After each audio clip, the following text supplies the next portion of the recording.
Hello बच्चों, मैं पंकज कुमार स्वागत करता हूँ आप सभी का आपके अपने YouTube channel A to S Adda पे। तो बच्चों, कल अपनी क्लास हो चुकी थी बेसिक की, यानी कि अपन फर्स्ट चैप्टर अपना स्टार्ट हो चुका था और उस फर्स्ट चैप्टर के अंदर अपन ने काफ़ी चीज़ें सीख ली थी। यानी कि बेसिक चीज़ें क्या क्या हुई थी, संख्याओं के बारे में अपन ने नॉलेज ले ली थी, यानी संख्याओं का अपन ने ज्ञान ले लिया था। अब संख्याओं का ज्ञान अपन ने ले लिया, यानी कि कौन कौन सी संख्याएँ होती है, जिसमें अपन ने बात की थी प्राकृत संख्याएँ, पूर्ण संख्याएँ, इंटीजर्स, पूर्णांक, सम संख्याएं, विषम संख्याएं, इन सब चीज़ों के बारे में अपन जान लिए थे। तो आज अपन स्टार्ट करने वाले हैं फर्स्ट टॉपिक, यानी कि पहली जो एक्सरसाइज है उस एक्सरसाइज के बारे में, उसके सॉल्यूशन आज अपन स्टार्ट करने वाले हैं। तो देखो, आपके सामने प्रमेय 1.1 दे रखी है, यानी कि आधारभूत प्रमेय, किसकी? अंक गणित। तो देखो, अंक गणित की आधारभूत प्रमेय आपको क्या कहती है कि प्रत्येक भाज्य संख्या को अभाज्य संख्याओं के एक गुणनफल के रूप में व्यक्त, यानी कि गुणनखंडित किया जा सकता है तथा यह गुणनखंड अभाज्य गुणनखंडों के आने वाले क्रम के बिना अद्वितीय होगा।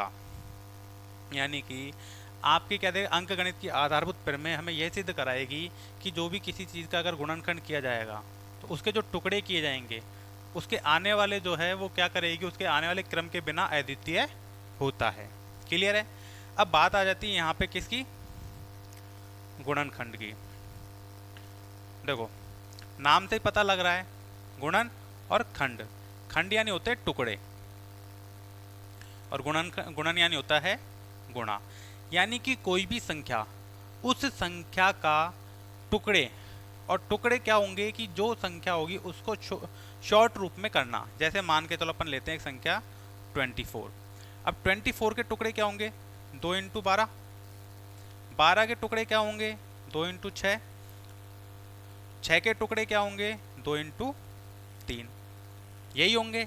अब इसका मतलब क्या है कि अपन इसको क्या लिख सकते हैं, ये और एक ये, यानी कि मैं 24 को ये लिख सकता हूँ 2 इंटू 2 इंटू 2 इंटू 3 लिख सकता हूँ।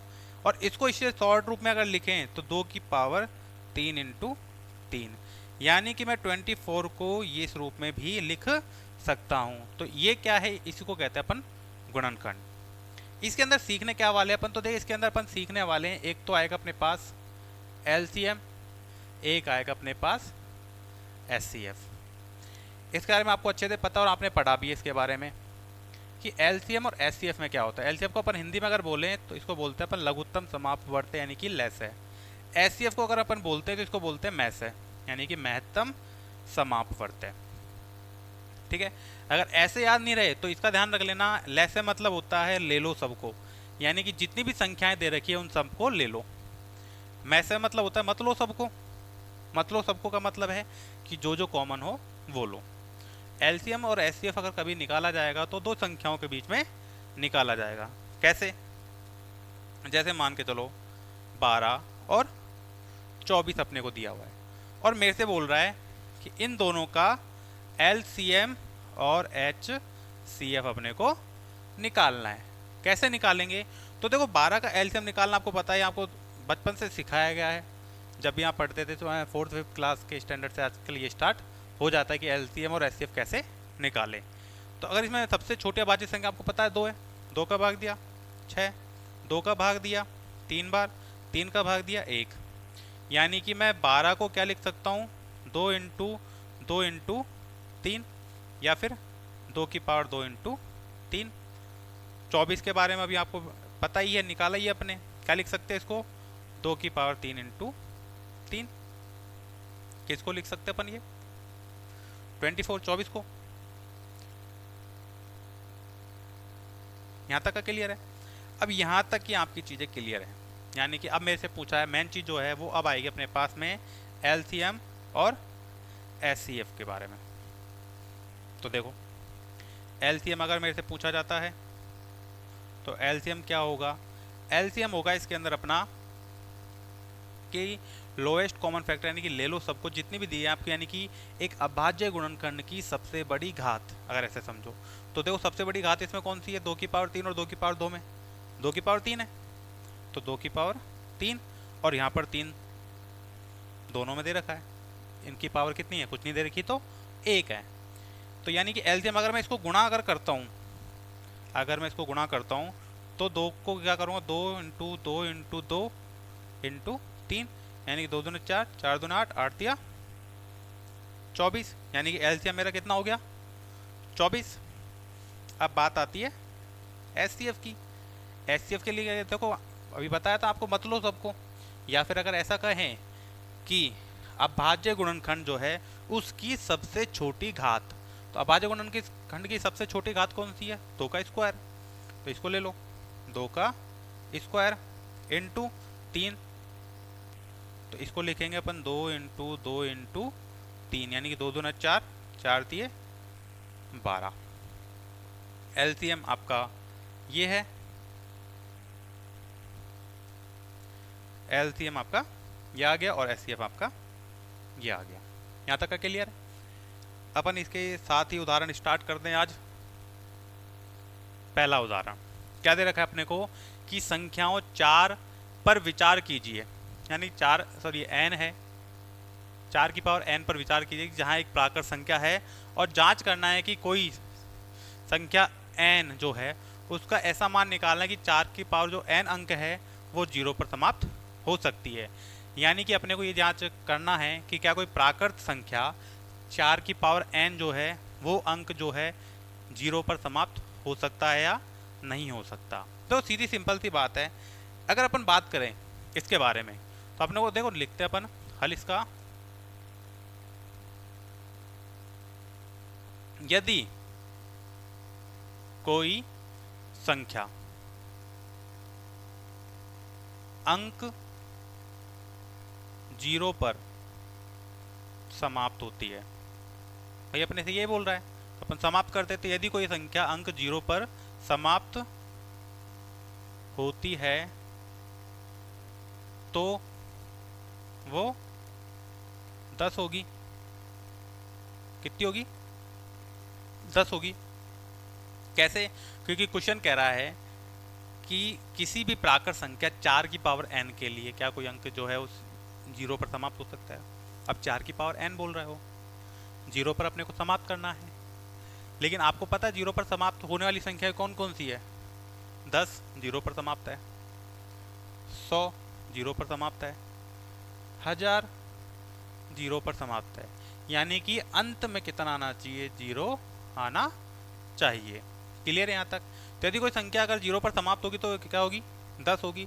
और 10 का मतलब होगी तो 10 होगी तो क्योंकि अपने को 10 अपन किस रूप में लिख सकते हैं, 10 को अपन लिख सकते हैं 2 × 5 के गुणनखंड के रूप में। क्लियर है। यानी 2 × 5 के गुणनखंड का मतलब क्या है कि अगर कोई संख्या अगर 0 पर समाप्त हो रही है तो 2 से और 5 से विभाजित होगी। या फिर अपन इसको अगर आगे लिखें, या फिर अपन इसको अगर दूसरे तरीके से लिखें या दूसरे शब्दों में कहें, दूसरे शब्दों में कहे तो वह संख्या 2 और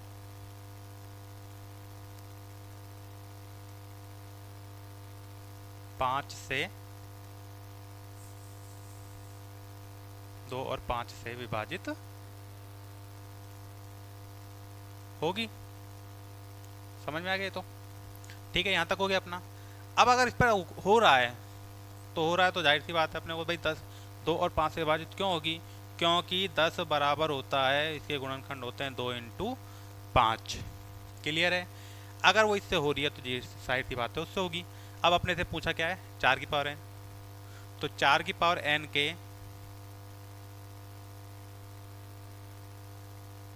अभाज्य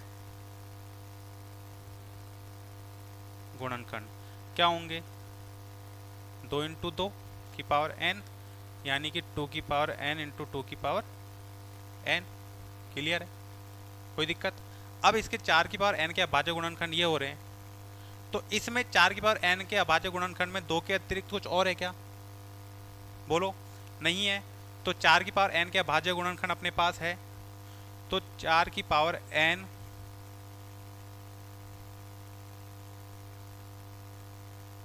में 2 के अतिरिक्त 2 के अतिरिक्त कोई अभाज्य गुणनखंड नहीं है क्या बताओ? नहीं है। और होना क्या चाहिए? दो के अतिरिक्त तो अभाज्य गुणनखंड 5 होना चाहिए, लेकिन है क्या? नहीं है। तो सीधी सी बात ये अपने को इससे पता लगता है कि अंक गणित की आधारभूत प्रमेय, यानी कि कौन सी? अंक गणित की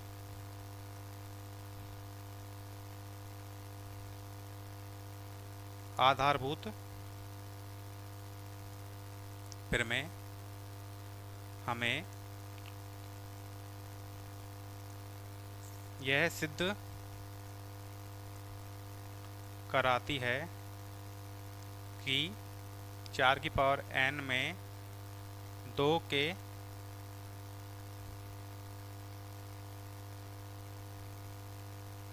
अतिरिक्त कोई अभाज्य गुणनखंड नहीं है। क्लियर है? अब अभाज्य गुणनखंड नहीं है 2 के अतिरिक्त, तो जाहिर सी बात है इतना तो अपने पता लग गया कि यहाँ तक भी 4 की पावर n में 2 के अतिरिक्त कोई और अभाज्य गुणनखंड नहीं है। क्योंकि अपने पास होना क्या चाहिए था कि अगर 0 पर समाप्त होगी किसी भी संख्या का मान के चलो तो 2 से तो हो रहा है, चलो ठीक है, लेकिन अपने आना कितना चाहिए था? साथ में 5 आना चाहिए था, लेकिन वो सब चीज़ें इसमें नहीं आ रही है। तो अपन कह सकते हैं इसको कि अतः 4 की पावर n अंक 0 पर समाप्त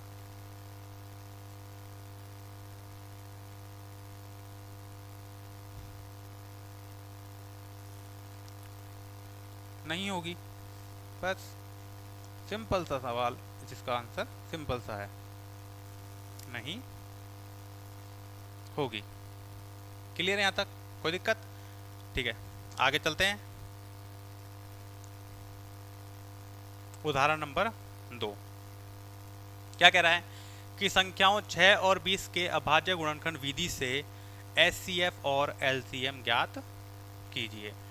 तो देखो एलसीएम अगर ज्ञात करते हैं तो इसका हल अपन निकाल लेते हैं। हल निकाल लेते हैं इसका भाई 6 के अभाज्य गुणनखंड, 6 के अभाज्य गुणनखंड क्या होते हैं बता सकते हो? वही आप सोच रहे हो जो 2 इंटू 3। 20 के अभाज्य गुणनखंड, 20 के अभाज्य गुणनखंड क्या होंगे? देखो सीधी सीधी बात, अगर आपको ऐसा नहीं आता निकालना तो आप सीधा निकाल सकते हो। 20 लिख के सबसे छोटी अभाज्य संख्या 2 भाग दिया, कितनी बार गया? 10 बार। 2 से दिया 5 बार, फिर 5, तो यानी कि 2 इंटू 5। क्लियर है यहाँ पे? और इसको अपन और दूसरा क्या लिख सकते हैं? 2 का स्क्वायर इंटू 5। क्लियर है? अभी आपको थोड़ी देर पहले बताया था, समझाया था कि एलसीएम के बारे में, कि जो सबसे बड़ी जो अभाज्य संख्याओं की सबसे बड़ी जो घात है उस घात को लिखा जाता है। तो सबसे बड़ी घात अभाज्य संख्या कौन सी है इन दोनों में? देखो 2 का स्क्वायर है तो लिख लो 2 का स्क्वायर। और देखो इसमें क्या दे रखा है? 3 है, इसमें 3 नहीं है, लेकिन अपने को बताया एलसीएम के अंदर जितनी भी चीज़ें जो कॉमन आ रहा है उसको तो लिखना है, जो एक्स्ट्रा चीज़ें बची हैं उन सबको भी उतार लो। 3 आ गया और 5 अपने आ गया। गुणा करते हैं इसको, 2 का स्क्वायर इसको किया तो 4, 4 3 12, 12 पंजे 60। इसका हो जाएगा एलसीएम 60। अब निकालते हैं अपन क्या? एचसीएफ, यानी कि महत्तम समापवर्तीय मैसे। और मैसे के अंदर जो अभाज्य गुणनखंड है उसकी सबसे छोटी घात, लेकिन कौन सी वाली? जो दोनों में कॉमन हो। तो यहाँ पर देखो इसमें 2 है, इसमें भी 2 है, तो 2 को लिख लो। इसमें देखो 3 है, लेकिन इसमें 3 कहीं पर भी नहीं है। इसमें 5 है, लेकिन इसमें 5 कहीं पर भी नहीं है। तो अपना आंसर यहाँ पर ही कंप्लीट हो जाएगा। कोई दिक्कत? चले आगे। ठीक है, अभाज्य गुणनखंड विधि द्वारा 96 और 404 का एचसीएफ ज्ञात कीजिए और फिर इनका एलसीएम ज्ञात कीजिए। यानी कि अपने को देखो सीधा सीधा इसका निकालना है कि अभाज्य गुणनखंड विधि द्वारा 96 और 404 का अपने को क्या करना है, एचसीएफ ज्ञात करना है और फिर इनका एलसीएम अपने को निकालना है। फटाफट आप निकालिए जल्दी, 2 मिनट का टाइम आपके पास।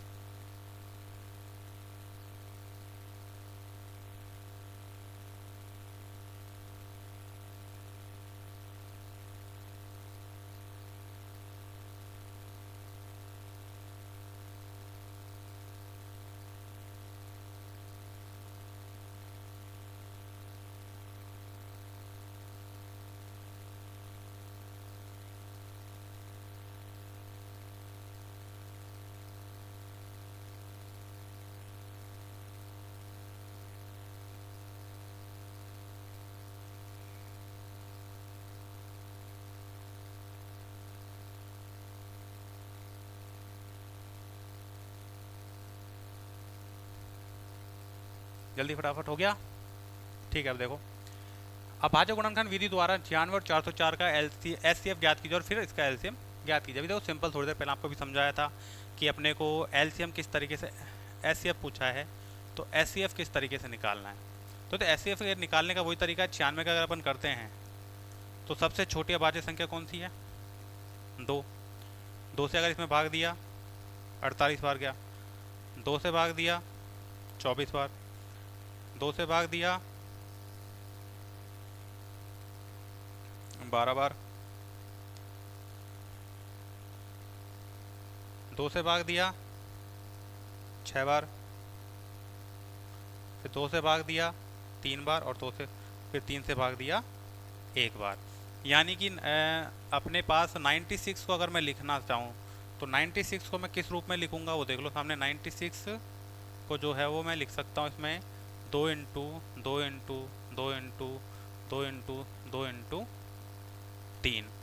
क्लियर है? और दूसरे इसमें कैसे लिख सकते हैं इसको, 2 की पावर 1 2 3 4 5, 2 की पावर 5 इंटू 3। क्लियर है यहाँ पे? इसके बाद में नेक्स्ट अपना कितना दे रखा है, 404। तो देखो 404 का निकाल लो, 2 का भाग दिया 202, 2 का भाग दिया 101 और इसको 101 में ही सीधा सीधा भाग जाएगा। कितना आ गया, 1। यानी कि मैं 404 को क्या लिख सकता हूँ, 2 इंटू 2 इंटू 101, यानी कि 2 का स्क्वायर इंटू 101। क्लियर है? अब पूछा क्या आपने से, एचसीएफ ज्ञात कीजिए। तो एचसीएफ बराबर अपना क्या होता है, आपको पता है भाई एचसीएफ के अंदर जो सबसे छोटी घात रहेगी और जो कॉमन रहेगी वो लिखा जाएगा। यानी कि 2 का स्क्वायर बट्टे में कितना आ जाएगा, 4। अब अपने को निकालना क्या है, एलसीएम। क्या निकालना है, एलसीएम। तो देखो एलसीएम में क्या होता है कि एचसीएफ जो होगा और एचसीएफ के अंदर अपने जो भी दिया रहेगा एचसीएफ और एलसीएम रहेगा, उसके बाद में ए इंटू बी, यानी कि एक होता है अपने पास एचसीएफ इंटू एलसीएम बराबर ए इंटू बी। अब ए इंटू बी कौन से, जो इनके प्रोडक्ट दे रखे, जो इनके दे रखे वो सारी चीज़ें। अब मेरे को निकालना क्या है, एलसीएम निकालना है। तो एलसीएम निकालने के लिए अपने पास क्या रहेगा, एलसीएम इंटू, निकालने के लिए क्या रहेगा अपने पास में, ए इंटू बी, ए इंटू बी अपॉन में एचसीएफ मुझे दे रखा है। तो देखो एचसीएफ निकालो सीधा सीधा इसका,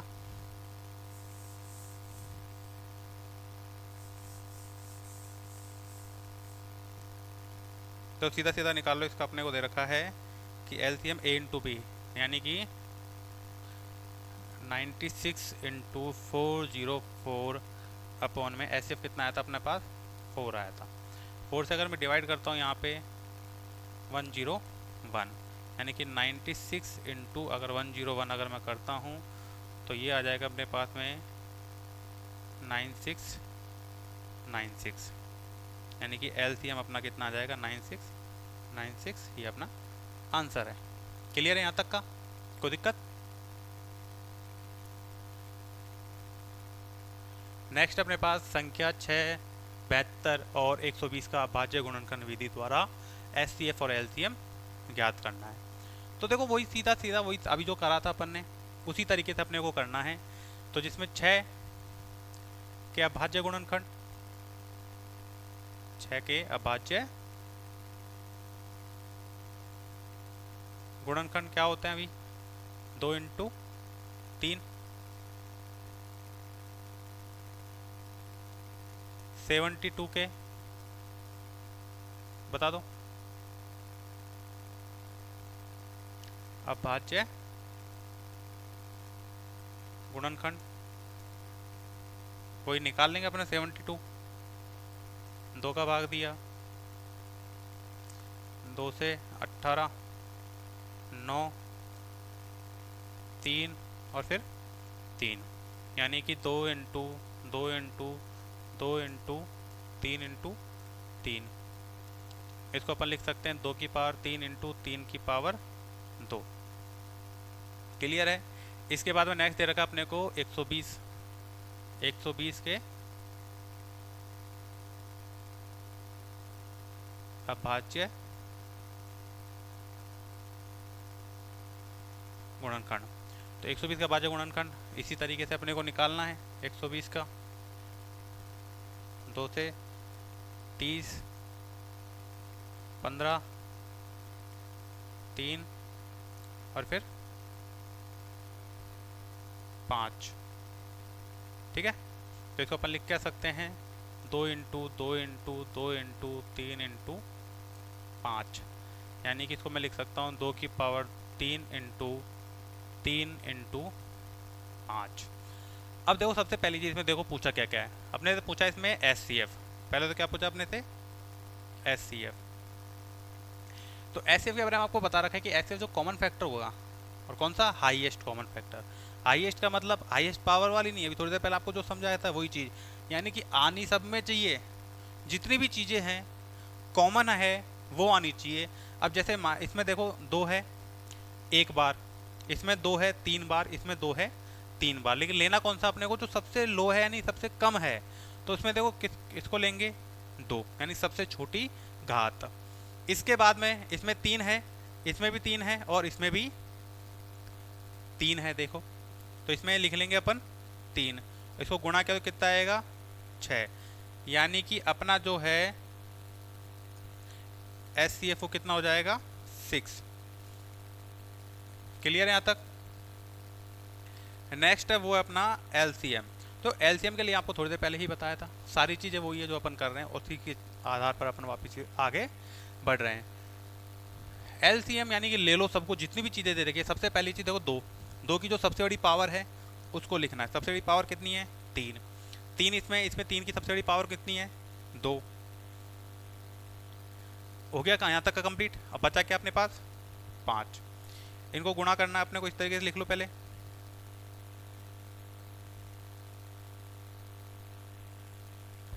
दो दूना 4, 4 दूनी 8, 8 दिया 24, 24 दिया 72, 72 इंटू 5 360,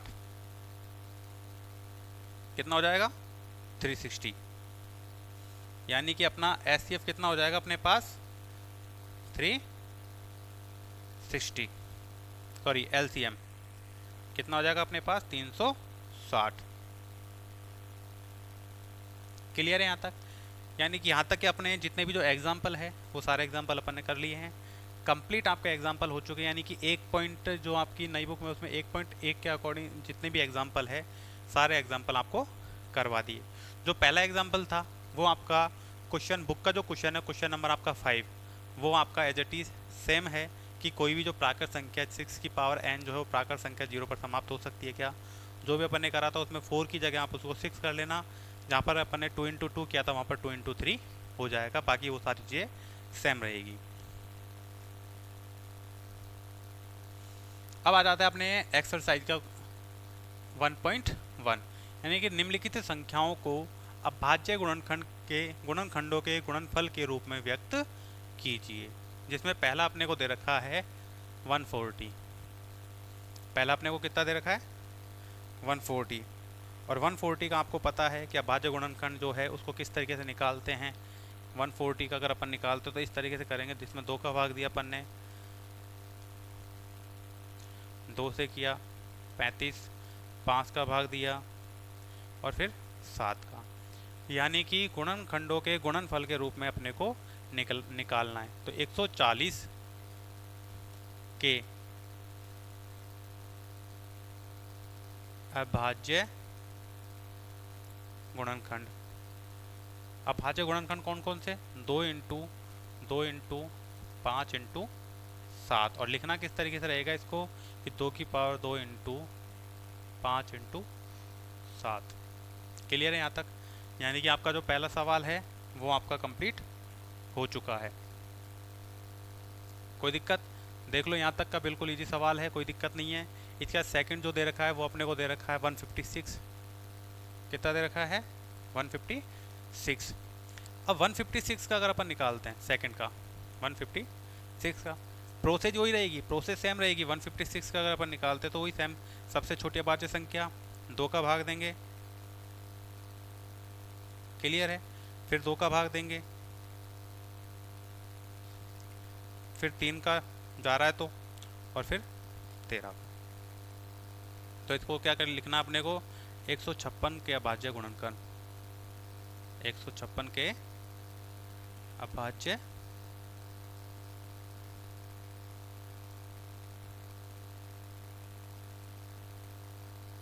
गुणनखंड। और 156 के अभाज्य गुणनखंड क्या होंगे? 2 × 2 × 3 × 13, जिसको अपन लिख के सकते हैं 2 की पावर 2 × 3 × 13। क्लियर है? कोई दिक्कत यहाँ तक? इसके बाद में जो थर्ड दे रखा है अपने को, जो थर्ड नंबर का दे रखा है वो दे रखा है अपने 3825, 3825, 3825। देखो इसको किस तरीके से करना है। 3825, सबसे पहली चीज़ अगर भाग अगर दिया जाता है भाई, लास्ट की बड़ी संख्या जितनी बड़ी आती है भाई, तो मैं सबसे पहले भाग अपन दे तो किसका दे। तो देखो इसके लिए आपको भाज्यता के नियम आपको पता होना चाहिए। भाज्य नियम, देखो भाज्य नियम होते हैं अपने सबके होते हैं। तो भाज्य नियम देखो आपको छोटे छोटे तो आपको पता होगा, छोटे छोटे कैसे, जैसे 2 का है तो 2 का भाज्य नियम क्या कहता है कि लास्ट में जो लास्ट की जो डिजिट है अगर वो 2 से विभाजित अगर हो रही है तो जाहिर सी बात है कंप्लीट जो डिजिट है वो 2 से विभाजित हो जाएगी। क्योंकि बड़ी संख्या, जैसे बड़ी संख्या कौन सी है? 2 3 5 1 2 9 1 4। इस पूरे में भाग देने से अच्छा इस लास्ट में भाग दे लो, अपने को पता लग जाएगा कि जो संख्या है वो 2 से विभाजित है। इसके बाद नेक्स्ट जो आता है 2 के अलावा 3। 3 का नियम क्या कहता है? इनकम्प्लीट जो संख्या है, पूरी संख्या है, 2 3 5 और 5 10 11 12 13 13 9 22 23 और 4 25, सॉरी 27। अब इस संख्या के अंदर 3 का भाग जा रहा है, यानी कि अब 3 का भाग जा रहा है 27 के अंदर। तो जाहिर सी बात है इस कंप्लीट जो है इस संख्या का इस पूरे संख्या में भाग चला जाएगा। 4 का नियम भी कहता है, 4 का नियम कहता है कि लास्ट की 2 डिजिट। 5 का नियम कहता है लास्ट में 0 हो या 5 हो। 6 का नियम कहता है कि आपके जो संख्या 2 से और 3 से विभाजित हो 6 से विभाजित हो जाएगी। तो ये सारे नियम है जो आपको पढ़ने हैं, सीखने हैं, क्योंकि ये चीज़ अपन सीखेंगे तो अपने लिए काम आएगी, क्योंकि आगे की चीज़ें अपने को बहुत आसान बनानी है। क्योंकि तो अभी तो अपन स्टार्टिंग चल रहे हैं, अभी तो ये पहला चैप्टर स्टार्ट हुआ है, उसका फर्स्ट क्वेश्चन अभी अपन ने किया है। बाकी जो चीज़ें अपन कल करवाएंगे, जिसमें से सेकंड क्वेश्चन थर्ड क्वेश्चन यानी कि आपके जो पूरे रहेंगे वो सारे क्वेश्चन अपन करेंगे। अगर आप घर पर ट्राई करना चाहते हो तो आप घर पर ही बाकी के जो क्वेश्चन है वो कर सकते हो। अगर नहीं होते हैं तो कोई दिक्कत, अपन तो यहाँ पर पूरा सॉल्यूशन आपको करवाए रहे हैं। NCERT पैटर्न अपने चल रहा है, कंप्लीट सिलेबस आपका पूरा यहाँ पे हो जाएगा, कोई दिक्कत नहीं है। एग्ज़ाम से पहले आपका जो मार्च में एग्ज़ाम रहेगा अपना, जितने भी डेट अभी आई नहीं है, जो कंप्लीट आपका मार्च का जो एग्ज़ाम रहेगा उस एग्ज़ाम तक आपका कंप्लीट सिलेबस अपन यहाँ पर कंप्लीट करवा देंगे। उसके साथ ही आपके जो भी नोट्स रहेंगे, आपके जो भी क्या नाम है पेपर रहेंगे, इंपॉर्टेंट क्वेश्चंस रहेंगे, वो सारे आपको यहाँ पर मिल जाएंगे। ओके, तो आज की क्लास अपन यहीं समाप्त करते हैं, मिलते हैं आपसे अपने कल इसी समय पर। ओके, थैंक यू, धन्यवाद।